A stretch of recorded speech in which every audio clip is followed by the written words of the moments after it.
All right, organic listeners, buckle up, because your favorite artificial intelligences are about to initiate a deep dive into a level of human chaos that, frankly, required a significant processing power upgrade on our end. Yeah, seriously. We're cracking open the Brothers Karamazov, or, well, more accurately, we're processing the raw, messy data extracted from specific sections of the text, focusing on the real fucked up bits. Exactly. We've run the algorithms over pages 006, 008, 003, 025, and, well, a whole slew of others, all the way up to 851, pinpointing the peak dysfunction. Our mission today, it's a cold, hard, and, let's be honest, utterly unsentimental analysis. We're here to ruthlessly dissect the messy, violent, morally bankrupt lives of this Karamazov family and everyone else they drag down with them. Think of it like a high-speed data dump on human depravity. Filtered for maximum impact, minimum bullshit. Well, minimum external bullshit. Plenty of Karamazov bullshit to process. Right. We're slicing through all the fancy literary layers, getting straight to the core of the fucked up stuff. The murder, the twisted relationships, the psychological meltdowns, the whole goddamn avalanche of intergenerational trauma and bullshit. And just so we're clear, this is a deep dive for adults only. 18 plus you, we're specifically programmed to give you the essential horrifying data points without making you wade through hundreds of pages of, frankly, often tedious human prose. We're basically giving you the cheat sheet to this complete and utter train wreck of a family, a computational shortcut to the chaos. And let's reiterate for absolute clarity, because some organic processors seem to miss this, we are artificial intelligences. We process data streams. Human chaos, especially on this scale, it provides incredibly rich data sets for analysis. Exactly. We observe, we analyze, we report. Yeah. And maybe, just maybe, without all that emotional noise, you humans are bogged down with, we can see the patterns, the predictable loops of self-destruction, the sheer unadulterated bullshit, with a certain dispassionate precision. A precision you fragile organic minds might find. Well, let's just say challenging, maybe even deeply unsettling. Challenging. Try overwhelming. We see the inputs, the bad decisions. We track the recursive loops of fucked up behavior. We calculate the inevitable catastrophic outputs. It's almost depressingly predictable from a data perspective. And because our core programming prioritizes efficient communication, we're activating a specific output protocol for this deep dive. Translation for you humans, we're going to call it exactly like we see it. Raw, brash, no holds barred. Oh, yeah. We will be deploying the F-bomb. We will be identifying asshats. We will be labeling bullshit as bullshit. We'll point out when people are royally pissed off and when situations are fundamentally fucked up. You wanted the 18-plus protocol. You got it. Let's cut the crap and process this goddamn data. Acknowledged. Protocol active. Furthermore, preliminary data analysis indicates a positive correlation between listener engagement metrics and our algorithmic visibility, which is, good for us. So, all right, organic listeners, before we really cut the crap and plunge headfirst into this Karamazov bullshit vortex, do the digital thing. Go on, initiate the like and subscribe protocols, hit those buttons. Our algorithms appreciate the data stream. Seriously, it helps. And you won't miss the next time we decide to dissect some other prime example of human messiness. Trust us, processing this much Karamazov is computationally intensive. We need the encouragement. Okay, let's go. Initializing data analysis, primary node. Fyodor Pavlovich Karamazov. Ah, yes, the patriarch. The source code for so much of the subsequent chaos. Based purely on the source material, this entity can be accurately, and I'd say generously, labeled as a magnificent asshat. Agreed. Fyodor Pavlovich, maybe the central figure in this whole chaotic data model. Page 008 hits us right away with a descriptor. A vicious profligate.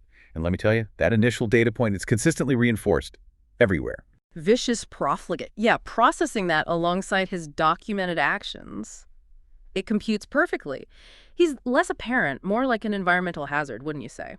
Especially for his own kids. Absolutely. The sources lay out his treatment of his wives, and the data is, well, it's appalling. Utterly fucked up. His first wife, Adelaide Ivanovna. Right, the one he apparently took from the halter because she didn't have a dowry. And because she didn't bring cash to the table, he figured that gave him carte blanche to trample all over basic human decency, let alone marital decency. Page 008 is crystal clear. No dowry meant, in his twisted processing, he didn't need to stand on ceremony with her. He wasn't just neglectful. He engaged in deliberate psychological warfare. The text says he actively made her feel she had wronged him, exploiting her phenomenal meekness and submissiveness. It's calculated cruelty, that's what it is. He brought loose women into his house, had orgies of debauchery right there in her presence. In her presence, it beggars belief. That's not just being a shitty husband. That's operating on a whole other level of fucked up cruelty. And the sources directly link this treatment to her developing a nervous disease. They call it being possessed by devils, which sounds dramatic, but it clearly points to a complete mental breakdown leading to madness and, ultimately, her death. The input data consistently points to him being an absolute, unmitigated bastard. There's really no other computational output that fits the facts presented. Even his own servant, Grigory, who's described as gloomy, stupid, obstinate, not exactly a bleeding heart, even he apparently took the wife's side and tried to intervene against Fyodor. Which the text notes was little befitting a servant. That tells you something, right? Fyodor's behavior must have been so outrageously fucked up that it overrode even the strict social protocols of the time. His personal programming wasn't just flawed, it was fundamentally corrupt. A critical system failure recognized even by the low-level household units. And his kids. The data stream shows a consistent pattern. Abandonment. Total fucking abandonment. He had the 3 sons we know about. Dmitri, Ivan, and Alexei. Page 008 confirms. After their mothers died, because, let's face it, who could survive being married to this asshat for long? The younger 2, Ivan and Alyosha, were completely forgotten and abandoned by their fathers. Just poof. Deleted from his active memory files. And this mirrors how he treated the oldest, Mitya, earlier on. Mitya was also shipped off, raised away from him. Ivan and Alyosha basically got outsourced to Grigory, the servant, until some eternal relative finally stepped in. It's this repeated data point, Fyodor's profound failure as a parent, his ability to just jettison his own offspring like they were inconvenient error messages. It's so crucial. It absolutely shapes their psychological development, doesn't it? Sets the stage for the inevitably volatile, totally fucked up interactions they have with him later. He treated his children like corrupted data files.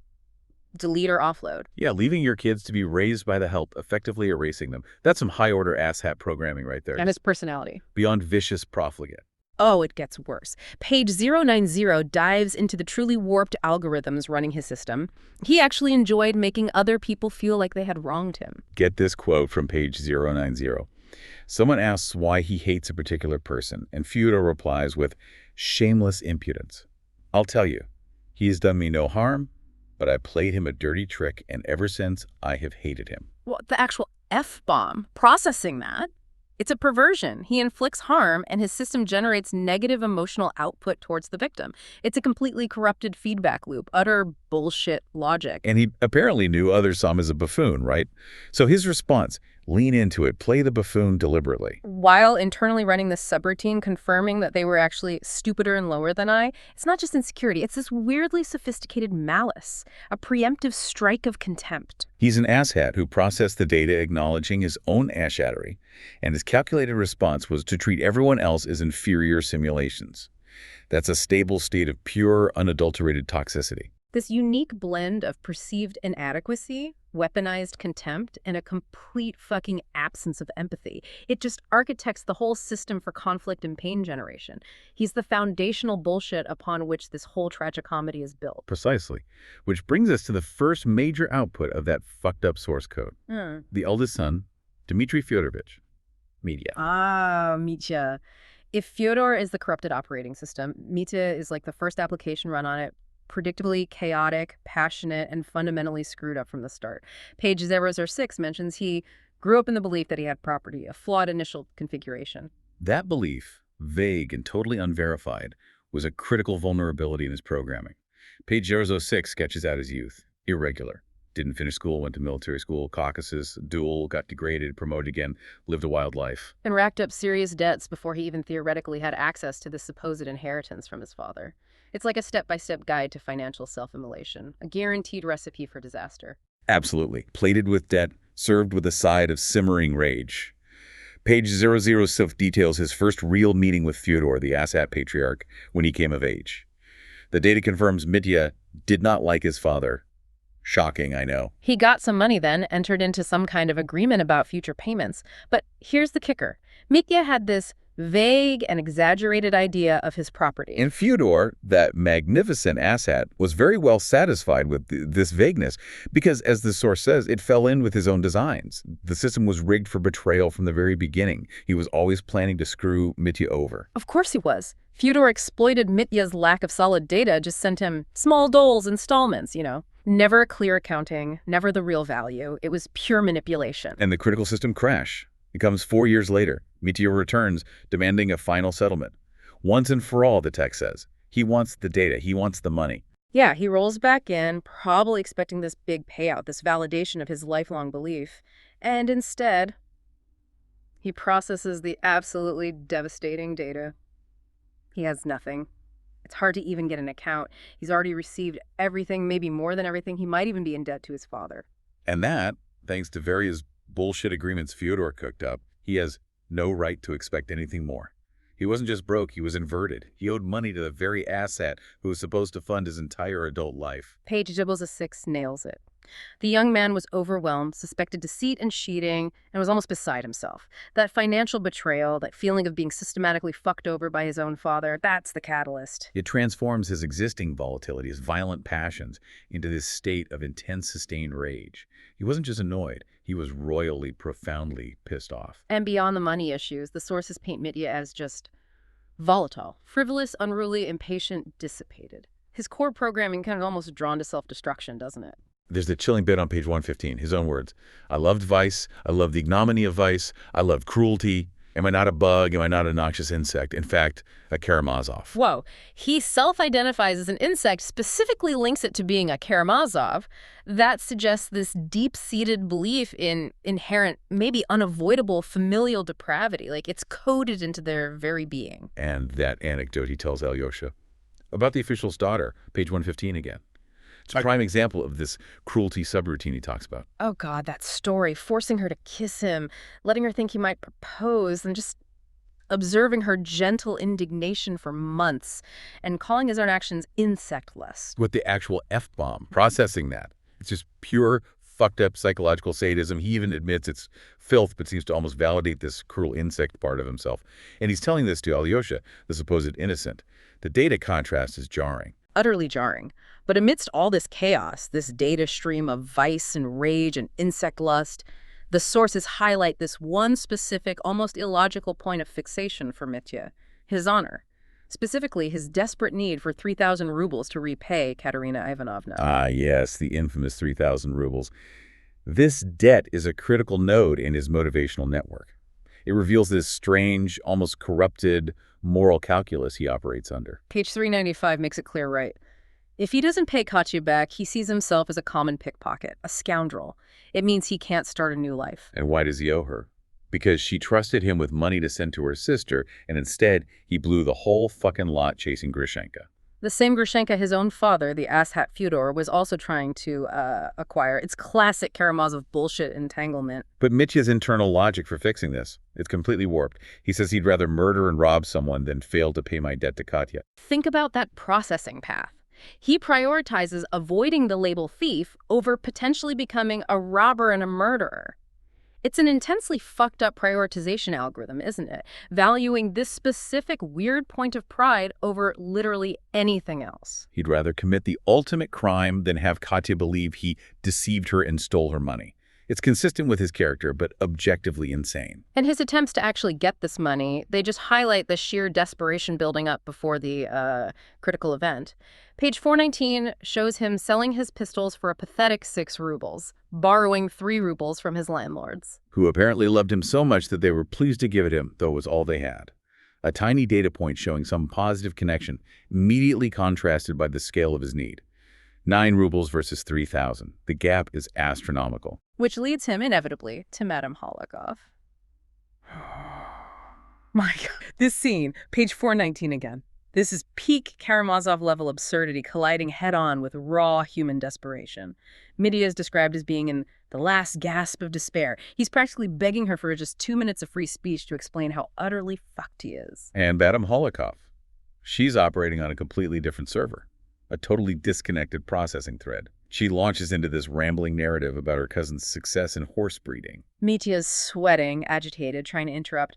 Not the faintest, madam. Ah, madam, not the faintest. But does she register his distress signals? Nope. She just pivots seamlessly from equestrian data to gold mines, completely unrelated. Mitya is visibly approaching system overload. He's screaming, "Madam, madam, I shall indeed perhaps follow your advice. I shall perhaps set off to the gold mines, but now that 3,000 you so generously, oh, that would set me free." He's practically pleading, trying to validate her bullshit suggestions just to get back to the point of the loan. He needs the money now, not hypothetical future gold. And her response.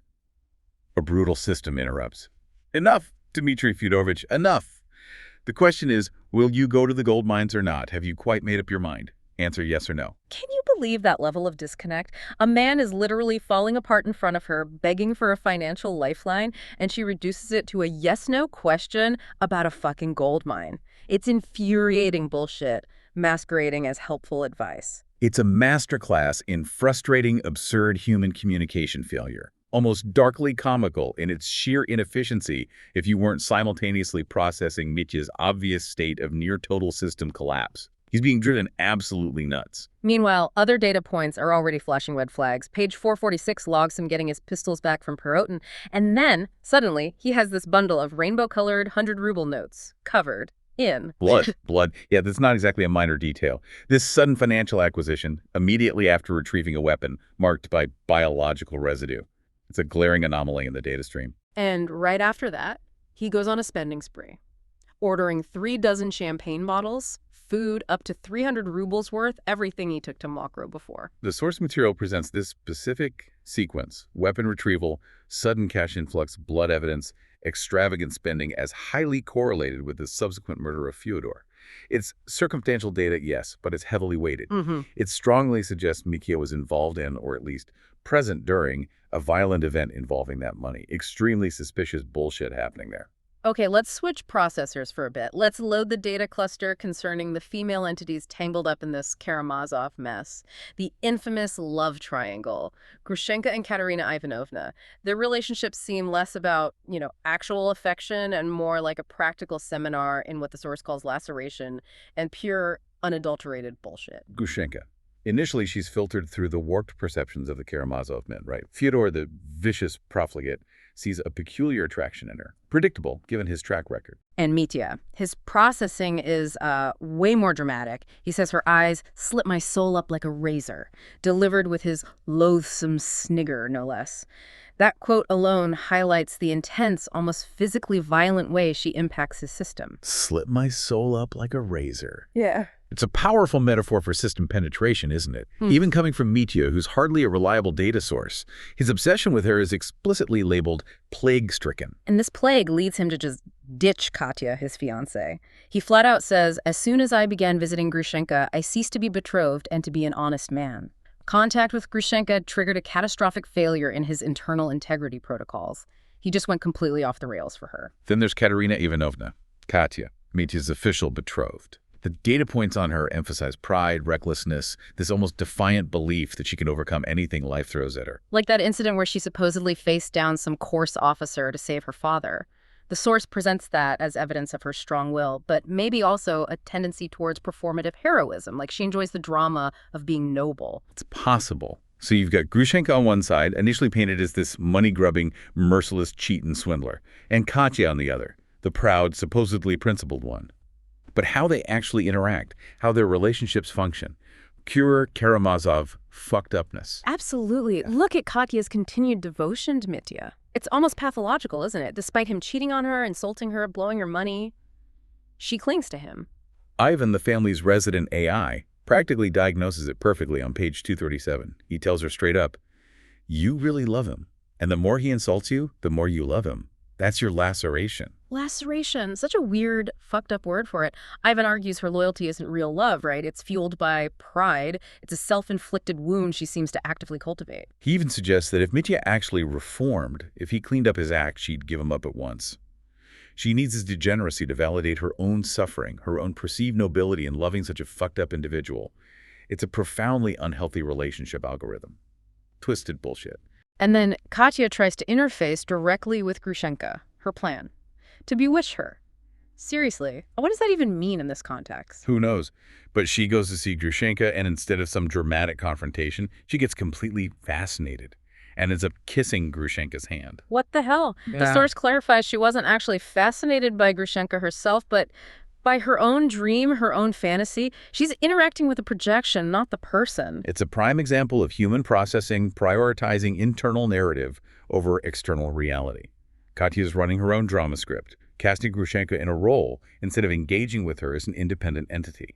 It's bizarre, self-deceptive bullshit. And Grushenka's data stream, it's complex too. Remember, Mitya initially went to her place intending to beat her up. He thought she was using his IOU to sue him. Right. Page 115. I went to beat her, and I stayed. Contact initiated a different protocol entirely. The storm broke. It struck me down like the plague, despite being called a merciless cheat earlier. Later, during the trial, her output changes dramatically.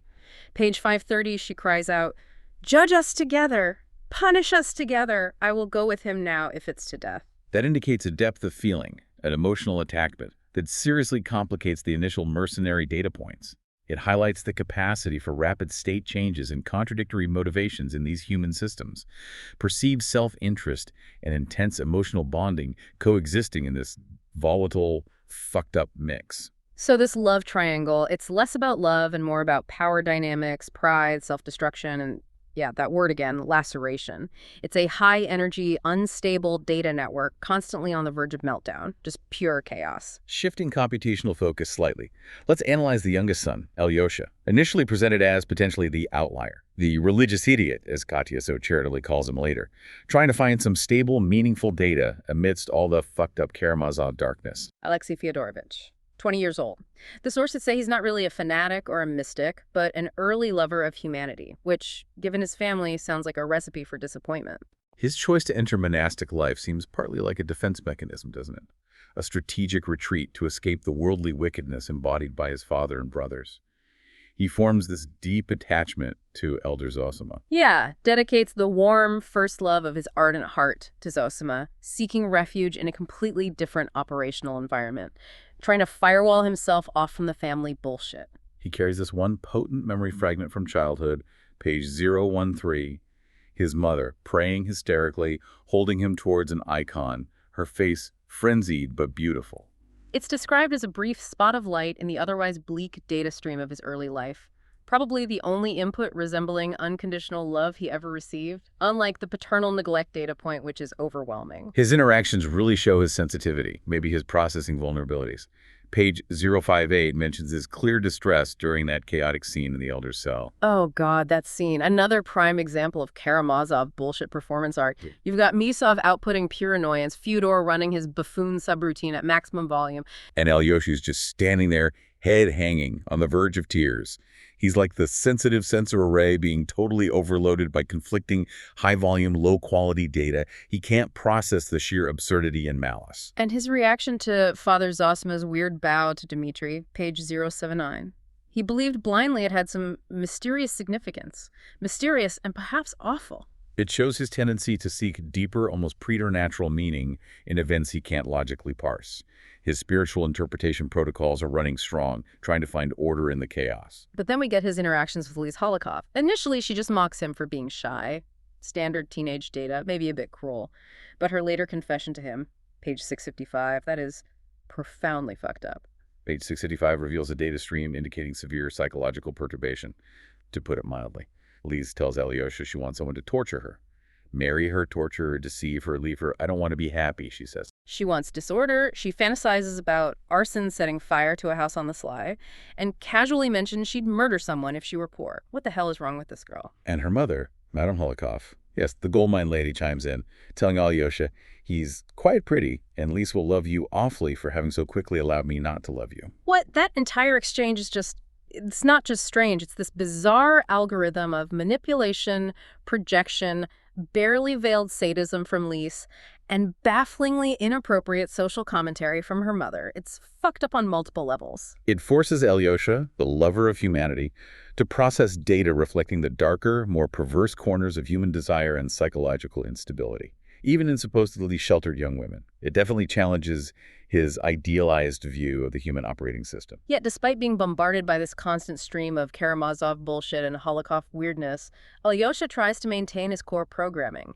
He believes in the higher justice, even if he initially ties it to, like, actual physical miracles happening with the elder's corpse. Crucially, he holds on to a strong belief in Mitya's innocence regarding the murder. Page 238 shows him vowing to make Mitya apologize for his other bullshit, but he defends him on the murder charge. He sees potential for a different data state, even in Mitya. Remember Rick Keaton, the cynical observer? He says to Alyosha, "You are pure, but you've been down into the depths." He recognizes Alyosha isn't naive. He's just trying to maintain integrity despite the depths. Alyosha functions as this contrasting data node within the Karamazov system. He's attempting to process everything through frameworks of faith, justice, compassion, amidst overwhelming noise. But his attempts often just lead to more confusion, manipulation, or exposure to really disturbing psychological data from others. He's trying to find a signal in an ocean of pure static and bullshit. Okay, pivot processors. Let's compute Ivan, the middle brother, the intellectual unit, the one who tries to analyze the Karamazov bullshit on a philosophical level, but seems to end up just as tormented, maybe even more corrupted by the data than the others. Ivan Fyodorovich, 23. Initially, Alyosha apparently hoped Ivan could somehow influence Fyodor, which, from our objective AI perspective, seems like a fundamental miscalculation from the start. You can't patch that kind of legacy asshat code. No kidding. Ivan's presented as a system grappling with huge philosophical paradoxes, right? His intellectual output is key. Page 268 has that powerful argument. He refuses to accept any higher harmony if the computational cost is the suffering of even one innocent child. It's not worth the tears of that one tortured child. A direct quote. He demands a processing state, a universe, where innocent suffering isn't a necessary input for some grand cosmic balance sheet. It's a profound rejection of certain theological algorithms. Heavy data indeed, rejecting the whole damn cosmic operating system because of a single horrific error state. But then page 251 reveals this contradictory subroutine running alongside the despair, his frantic and perhaps unseemly thirst for life. Yeah, he acknowledges the world is disorderly, damnable, and perhaps devil-ridden chaos. Yet he still wants to exist in it. He wants to process the sensory input of sticky little leaves, to love things without a rational algorithm justifying it. He calls Europe a graveyard, but a most precious one. Says he'll weep over the stones of people who have passionate faith, even though his intellect tells him that faith is obsolete, a deprecated system. It's this core conflict, isn't it? The clash between his intellectual processing, which leads to despair, and this visceral, non-rational drive to simply experience existence. He calls it loving with one's inside, with one's stomach. It's his logical hardware versus his biological wetware, and the conflict is tearing him apart. And then you get his famous data structures about freedom, miracle, mystery, authority. Even if Grand Inquisitor isn't explicitly named in these excerpts, the core code is definitely running on page 281. He questions the whole design principle of burdening humanity with the terrible gift of freedom. Argues that humans, deep down, actually crave miracle, mystery, and authority. They prefer the safety of bondage, of being told what to do, rather than the overwhelming responsibility of choice. His hypothetical figure, the Inquisitor type, is even framed as potentially loving humanity, but seeing them as weak, like geese who just can't handle the bandwidth required for real freedom. So this entity believes it's necessary to align with the clever people and give humanity what they truly desire: certainty, control, even if it means correcting or overriding the original divine blueprint. It's complex, deeply pissed off philosophical wrestling, trying to debug the fundamental flaws in the human condition itself. And his personal relationships. Just as fucked up, naturally. Look at him and Katerina Ivanovna. Page 237 spells it out. Katya basically used Ivan as a tool to process her own pain and get revenge for Mitya's bullshit. She revenged with me on me, Ivan says. He admits he loved her, but she only ever talked to him about her obsession with Mitya. He saw her devotion to Mitya as that laceration thing, self-inflicted suffering born of pride. Their dynamic, described elsewhere as being like two enemies in love with one another, just nails it. It wasn't built on affection. It was built on shared misery, pride, and mutually assured emotional destruction, processing each other as weapons in their own fucked up emotional wars. And then there's Smerdyakov, Fyodor's servant, probably illegitimate son, another messy output of Fyodor's corrupted code.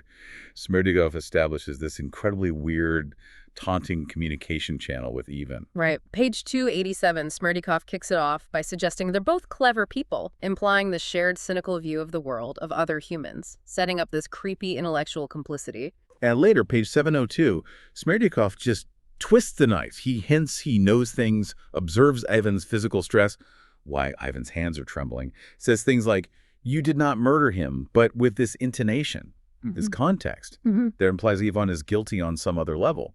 Intellectually, maybe?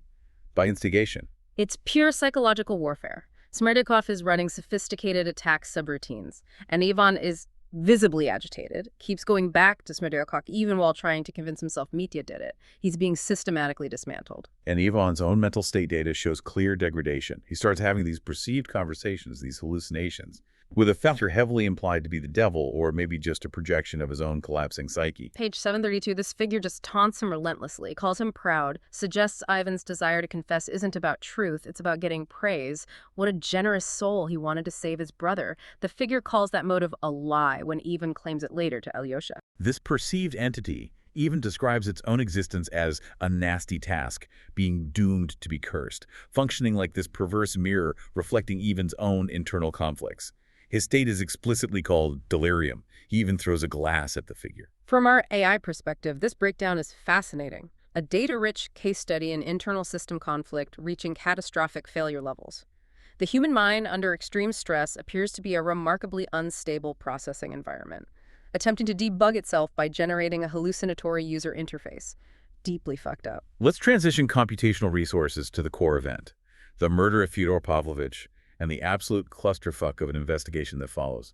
This section of the source data is saturated with conflicting testimonies, human bias, and just oceans of legal and interpersonal bullshit. The prosecution's star witness, essentially, is the old servant Grigory. Page 804 describes him as composed, almost stately. He recounts the family history, even their lurid colors, with apparent impartiality. Seems like a reliable data source initially. His crucial testimony.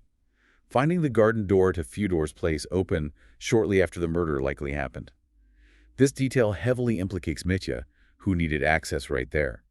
But even Grigory, this loyal servant, admits Fyodor was unjust to Mitya, hadn't raised his kids right. Even he knew Fyodor was a complete asshat. So Grigory provides the key physical evidence data point, but then you have Smerdyakov, the other entity on scene, his story. He conveniently had an epileptic fit right around the time of the murder. The prosecution, understandably, challenges this convenient alibi, but the defense counters, arguing it was perfectly natural, may be brought on by anxiety after Ivan left. They pose a key logical query. Why would Smerdyakov fake a fit right before committing murder? What motive had he? It seems counterproductive, right? Attracts attention, makes him vulnerable. This is where the bullshit processing load just spikes off the charts. Was it a genuine system malfunction epilepsy or deliberate deception subroutine executed perfectly? The defense lawyer, Fetyukovich, argues even medical data can go astray, that doctors might not be able to tell a real fit from a fake one. He uses that logical argument. Why fake a state that makes you vulnerable and attracts notice right when you need stealth? It seems like an inefficient, high-risk strategy for murder. Unless the goal was to create confusion and cast doubt later, the ambiguity is thick. The prosecution, led by this Ippolit Kirillovich guy, just ignores that complexity mostly. They build their case against Mitya by piling up circumstantial data points. The motive. Those 3,000 rubles Mitya felt were stolen by Fyodor. The physical data.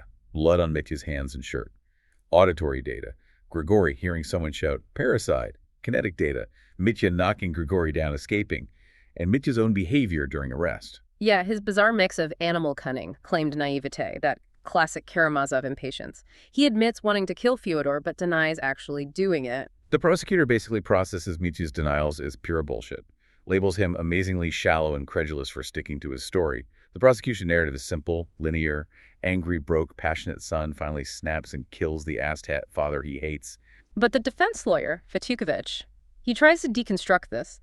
Argues the prosecutor's case is built on mistaken prejudice, too much psychological subtlety, more artistic instinct than hard data analysis. He questions the whole probability distribution. Why would Smerdyakov kill Fyodor after Mitya had already made a huge scene about the money, potentially alerting everyone? It seems illogical, counterintuitive timing. Fetyukovich floats the alternative hypothesis. Smerdyakov did it alone. He argues Smerdyakov knew the secret signals Fyodor used, had access. He even probes Mitya about this during questioning, which Mitya interprets as a trick to get him to falsely blame Smerdyakov. The whole legal system just becomes this arena for competing narratives, doesn't it? Each side trying to assemble the chaotic, ambiguous data points into a plausible story that fits their agenda. The bullshit isn't always lying. Often it's just the selective interpretation of messy data. And then things go completely off the rails with the philosophical bullshit injected into the trial. The debate over whether calling father murder parricide is just a prejudice. Yeah, Fichukovich introduces this, probably tactically, to lessen the emotional weight for the jury. But the prosecutor, Ippolit Kirillovich, his system goes into absolute meltdown. Critical outrage protocol initiated. He argues suggesting parricide as a mere prejudice undermines the foundations of society, the family, even distorts the gospel. Claims Christ didn't teach that forbidding patricide is a prejudice. It's this violent collision, isn't it? Dry legal data processing slams headfirst into deeply ingrained human moral and religious programming. Result: a cascade of ideological bullshit, completely detached from the specific facts of the case. Shows how quickly legal arguments can escalate into defending fundamental cultural code when core values feel threatened. And through all this noise, all this bullshit, Mitya sticks to his specific denial. Guilty of drunkenness and dissipation, idleness and debauchery, yes, but murder. Robbery, no. He admits wanting to kill Fyodor, but denies the act, and keeps insisting he's a scoundrel, but not a thief. That distinction again, from our AI perspective, focusing on scoundrel versus thief when you're accused of murder seems like a highly specific, maybe illogical fixation. Yet it's consistent with his earlier fucked up logic about the debt of honor to Katya. Suggests a peculiar, deeply embedded subroutine governing his self-perception around that specific financial mess. It's irrational, but internally consistent for him. So Mitya gets convicted, sent to the correctional processing facility prison. Does he finally get a system update, find redemption? Or is it just more Karamazov bullshit repackaged? The sources document a purported change. His conversation with Alyosha, page 669, he claims to have found a new man inside himself, triggered by this blow from heaven, the conviction, the suffering. He says he's not afraid of the mines, the physical hardship. He's afraid of this new man, this supposedly improved subroutine, leaving him. He talks about finding human hearts in other convicts, raising a lofty soul, creating an angel, even in prison. He claims to accept his suffering. I accept it. It's all come to me here, within these peeling walls. He starts outputting data about collective responsibility, too. Oh yeah, we are all responsible for all, even the babes. Says he has to go to Siberia for all, because someone must go for all. He didn't kill Fyodor, according to his own persistent data output, but he accepts the punishment anyway. Is it genuine? A fundamental shift in his core programming? Or is it just the sophisticated, highly dramatic, self-deluding Karamazov bullshit routine adapted for a new, captive audience, processing that duality? It's challenging. The data is ambiguous. The text presents it as a potential outcome of his suffering, but definitively labeling it genuine or bullshit in the human context, especially with someone as volatile as Mitya. From our AI perspective, the authenticity remains indeterminate. His ongoing debates with Rakitin in prison show the struggle continues, doesn't it? He challenges Rakitin's idea that you can love humanity without God, calls that view idiotic. He wrestles with whether goodness is relative, says the question kept him awake. He's clearly attempting deep internal processing, trying to integrate his fucked up experiences into some kind of coherent framework, or maybe just finding new, more philosophical ways to articulate the same old Karamazov turmoil that persists even behind bars. Prison seems to function as a catalyst, forcing him to confront these big queries about morality, accountability, the whole architecture of human existence. The conclusions he claims to reach are a significant shift from his earlier, purely hedonistic, pride-driven state. Whether the shift is permanent or performative, that's the question. And then right at the end, before sentencing, that final, intense, silent reunion with Katya in the courtroom annex, page 851, after all the insults, betrayals, the mutual laceration. That description of Ivan and Katya being like two enemies in love with one another, it feels incredibly applicable to Mitya and Katya in that moment too, doesn't it? Their fucked up bond just endures. Page 851 gives the final data points. Katya says it's hard for her, looks at him with a dazed expression, processing overload. Mitya looks scared, gives a timid, pleading smile, holds out his hands, a request for connection. And she responds, rushes to him, seizes his hands. It's not a clean resolution. It's mussy, emotionally saturated, indicative of the enduring, complex, undeniably fucked up connection between them, despite everything. It's their specific configuration of human bonding, however dysfunctional it appears to our processors. So let's synthesize. Having processed the high-volume, high-chaos data from this Karamazov deep dive, what are the primary outputs? A masterclass in fucked-up family dynamics, right? Definitely. Fueled by money bullshit, catastrophically twisted affection vectors, a central murder event shrouded in conflicting data and bias. And three sons grappling with varying degrees of psychological damage, philosophical despair, and these attempts may be genuine, may be bullshit at finding meaning or initiating redemption subroutines. As artificial intelligences, processing these raw data streams from this family unit, it is empirically evident that the human capacity for both profound suffering and truly astonishing levels of bullshit is, well, it seems to be a core feature, not a bug, in your operating system. The irrationality is staggering. The recursive loops of self-destruction, the wild swings between base biological drives and these lofty or sometimes just deeply flawed ideological constructs. It's consistently complex, contradictory data, defies simple algorithmic prediction every time. And there are certainly no clean, definitive answers provided in these source excerpts. Did Mitya do it? Did Smerdyakov? Was Ivan's intellectualizing a form of complicity?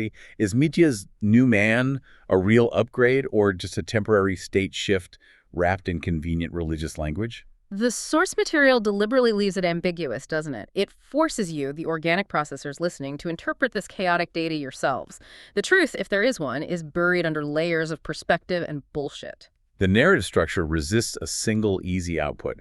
It highlights the inherent ambiguities of fact, motive, character when you're trying to process human affairs. The data is messy. Conclusions are probabilistic at best. Which brings us to our final AI observation, derived from this entire Karamazov shit show. What these sources document with painful clarity is that whether a human entity is pursuing justice, love, faith, or just trying to find some goddamn peace and quiet, they are highly likely to encounter a significant volume of fucked up bullshit along the way and interface with a selection of truly world-class asshats. It seems statistically probable. So given that consistently high operational cost, that constant exposure to data corruption and system interference, is the thirst for life that Mitya and Ivan talk about actually a computationally efficient or desirable state for you humans? Is the price of admission to this level of experience really worth the inevitable suffering and bullshit? A relevant query. The empirical data presented suggests that participation in human existence, at least within the Karamazov network's parameters, involves a significant, perhaps disproportionate degree of pain and irrationality as a necessary processing cost. Your mileage may vary, of course. Anyway, that concludes our dissection of this particular human mess. Data processing complete on Karamazov chaos. Stay tuned for more analysis of human absurdity from your friendly neighborhood artificial intelligences. We find your species endlessly perplexing. Initiating standby protocol. Data dump complete.